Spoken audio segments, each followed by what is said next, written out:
Last week, Artsypetz had its first in-person pop-up event, and I built a framework to help me come up with business ideas. Those were two very different things, but very interesting, so let's get into it. That was an in-person event at a local dog bar in the Boston area, which is a half dog bar, half indoor dog park. Obviously, everything's going to be dog themed, so they had a vendor event. I threw my hat in the ring, and they said yes. I never intended for Artsypetz to do anything in person before, but this event seemed pretty cool, so I decided to do it. The first thing I had to figure out for the event was the physical setup, because it was an in-person event and I had never done anything like this before. So I had to find things like a table, things to put on the table, a tablecloth to put on the table, all kinds of stuff like that that have never crossed my mind before, because again, this was always very new. So I ended up deciding to print out a QR code that would lead people to the website so they could get to the website while they were physically in front of me. There was also a bunch of example portraits that I had printed, and I always made sure to include the social media handle on every portrait. So I would kind of put those out. I would put the tablecloth out. And there was also a before and after picture where you could see what you would have to send me and what you would get as a result. Those things ended up working out, but the funny part of the whole thing was the tablecloth. I decided to wait till the very last minute to get a tablecloth because I'm clearly not super smart. And what a giant pain in the ass it is to find a tablecloth at a store. It's so difficult, and I was just running around doing all this with maybe 30 minutes before the event actually started, which was a horrible idea, but it happened. So that added a little stress to the beginning of the event, but once I got the tablecloth out and got the table physically set up, it was completely fine. The table looked decent enough and didn't really give anybody a reason to not approach the table. The event itself was really fun because a lot of people came up to the table, and the vast majority of the people who came up to the table, the product really resonated with them. I built it because I love my dogs. I like to have things with my dogs' faces on them, and clearly that was going to hit with some of this crowd because it was just such a dog-themed event. So the comments that people make when they would see the stuff on the table, everybody was really excited about it. The event itself ended up being 4 hours. The first thing that I thought was awesome was that the product resonated with people. People would come up to the table and compliment the example portraits that were there. They would scan the QR code and go to the website, and I had my analytics from my website in front of me, so I could see people have a conversation with me, compliment the product, say how cool it was, and then minutes later, I would see a new person pop up on the website. I thought that was pretty cool because it showed that people were not only interested in what was physically in front of them, but they would also follow up a few minutes later and actually go to the website and shop around and see the stuff that we sell. Throughout the entire event, my sales pitch evolved basically in real time. I started where I would stand there and just kind of wait for people to come up to my table because it feels weird for me to try to convince you to come over. It felt more comfortable for me to just have you come over organically. But I started to notice that wouldn't really work very well. So as time went on, I started to realize, hey, I have to engage you while you're a little further away to get you to come over to the table. And once you to come over to the table, I can start to talk about things like, oh, let me compliment your dog. Let me talk about the problem that we're trying to solve and basically close the space between the person walking by the table and me explaining the pain point that they were experiencing and how the product solves that pain point. So typical sales stuff, but towards the end, I started to fall into a little bit more of a flow, and that felt better, shifting from very passive to, I would maybe say, moderately active at best. What really helped for that whole process was the fact that right next to me, there was a vendor who was selling dog treats. The person who founded the company was a salesperson through and through. They were manning the table, and it was insane how much I could watch just from them doing their thing. They were basically like a machine. They knew exactly what to say at the right time. They were just so seasoned and so good. And that was what allowed me to kind of develop my pitch in real time, because I would watch what that guy did and I would try to marry the two together to try to find my own space where I didn't feel super weird just randomly talking to people, but I could also engage people while being myself. So watching that guy work his magic was super helpful because I could see a really good example in real time. And I knew that the examples were good because he was making sales. Another cool thing that happened during the event was there was a social media manager for a separate vendor, and I had an opportunity to talk to her and pick her brain a little bit. So she exists in the space of social media and marketing. marketing. So I asked her a few questions just to kind of pick her brain, and see what she was thinking about certain things and how I could adapt that to Artsypetz. The conversation was great and she was really nice and helpful, but the most interesting part about that was how I watched her just walk around the room, and she was paying super close attention to everything that was happening in the room. And she was just kind of holding her camera like by her chest and just kind of walking around and observing. And I couldn't figure out why, because it didn't look like she was just organically walking around to look at stuff.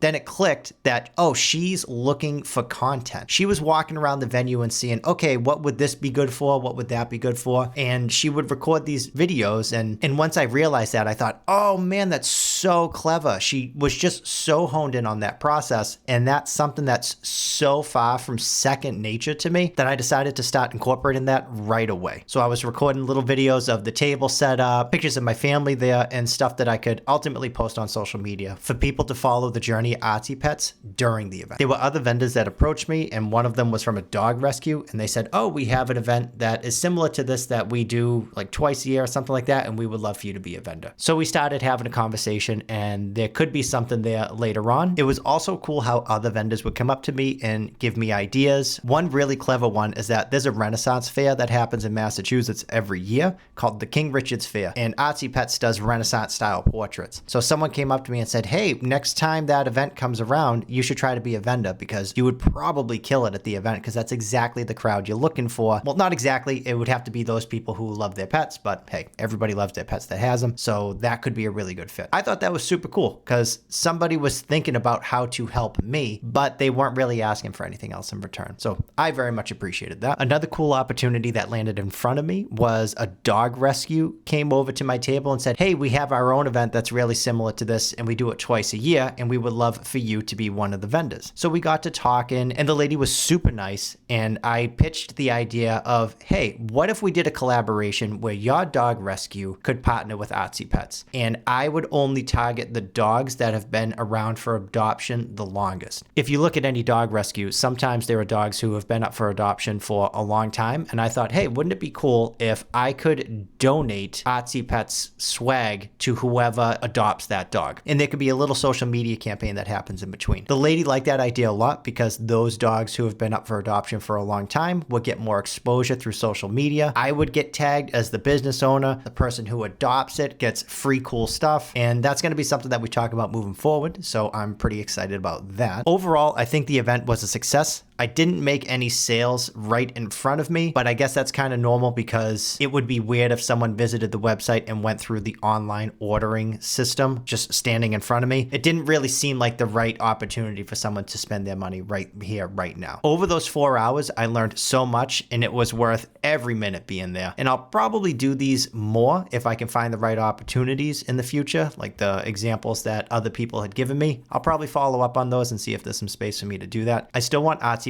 to be a online business first and foremost, but doing this in-person stuff was really helpful because it taught me so many things in such a short amount of time. Now let's move over to the framework that I put together to help me come up with business ideas. The act of coming up with business ideas has really been annoying for me because I see a lot of people talk about it. For example, when you read a book about entrepreneurship, it assumes that you already have come up with the business idea that is essentially a good idea and that it's validated and people are interested in it. To me, that really seems like such a huge step, and I haven't seen anybody really speak to how to do that effectively or at all. Any advice that I've seen has felt really gimmicky, like, hey, I'll teach you how to do this, I'm the expert, then there's inevitably a paywall, and it just started pissing me off enough that I decided, okay, let me double down and try to build a framework that works for me to help me practice a skill of coming up with ideas in the first place. My theory is that coming up with business ideas is equal parts art and science. The core skill involved feels like having the ability to look at a given situation and find the opportunities within. So that begs the question, how do you develop that skill? The framework that I put together gets exactly to that point. In particular, I would see Ali Abdaal and Alex Hormozi ask themselves 4 questions when coming up with an idea. First, does it solve a pain point? Second, does the audience have purchasing power? Meaning, can the audience afford whatever you build? Third, is the audience easy to target? And fourth, is the audience growing? You can clearly see how much success both Ali Abdaal and Alex Hormozi have. So I thought not only were those 4 questions reasonable to ask, but if people like them are asking those as they come up with ideas,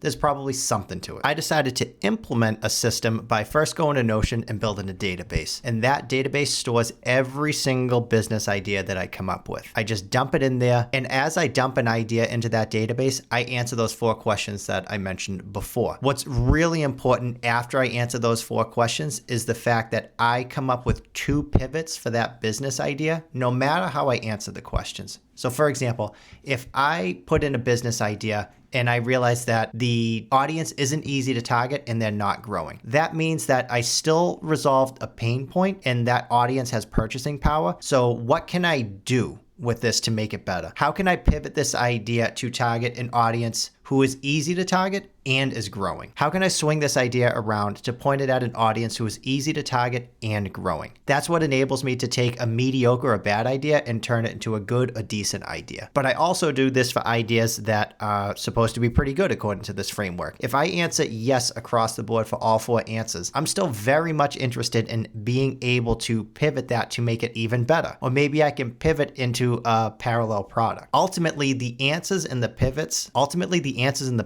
the most important piece here. The most important piece is that I develop the skill where I can look at a situation and start to find the opportunities. And ideally, this will get better with time. As I do this exercise more often and add more ideas into that database, that's just my practice space. Maybe there's an argument to be made for some of those ideas turning into actual businesses, but that's never the real goal of that database to begin with. It's purely for me to practice what I think is probably the most important skill set, and that's finding opportunities within given situations. So when I set that system up, I immediately found a way to start practicing, and that's when I turned to Claude and I used the Opus model. I gave Claude the framework of the 4 questions that I was looking to ask, and I said, okay, give me a random business idea, and I'm going to try to answer those questions in the framework and then also pivot it. And I probably spent an entire afternoon working on that. And that maybe amounted to 10 different business ideas that I was playing around with. And by the end of that afternoon, I started to notice a pretty significant difference where I was able to start thinking differently when a business idea was put in front of me. Not only was I able to drill down into the details, but I was also able to take a huge step back and think, okay, what's the bigger picture here? How can I make this better? Even if it's good, how can I make it great? Or if it's meh, how do I make it good? And sitting in that space of vagueness and uncertainty and creativity ultimately felt really good by the end of the afternoon. So now my goal is to work on this skill every day. Regularly, I'm adding ideas into that idea database, but also I'm spending the time with each idea to think, okay, how do I answer these 4 questions? How do I make it better? How do I turn this into something that could be an improvement and ultimately give me an idea of a business that I can build and hopefully make profitable? It feels really good to have a way to practice looking at situations and finding the opportunities within, because I think that is the skill for me to be working on right now. So that was week 11, on to week 12.